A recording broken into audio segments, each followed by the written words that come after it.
Okay, we're going to talk now about a second way to solve the apples and bananas.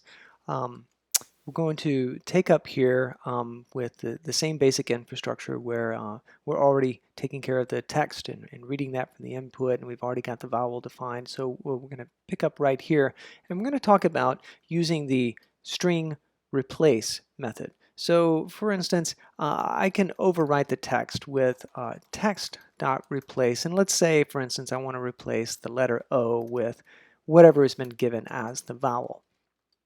I'm going to save that, and if I run this as apples with foo, oh, I need to print it. I need to print text. So then that will work. That replaces all the O's with what's given as the vowel, and the default here is the vowel A. I can change the vowel to be I, and it will print out phi instead of fa. So that works, but we need to do that for every one of the vowels. So here I could use a for loop for, I'll just call it V in the vowels, and I can enumerate them A, E, I, O, U. And here I'll indent this and change this. So I'm replacing this V with what's given as the vowel. And let's save that and run it. That works. Let's see how we do on our test.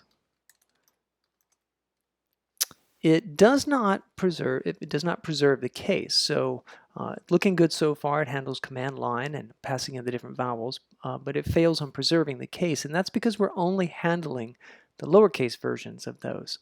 So we can just basically take this line, copy and paste it, and what we want to do here is to also handle the uppercase version of that vowel, and we want to replace that with the uppercase version of the vowel that's been given.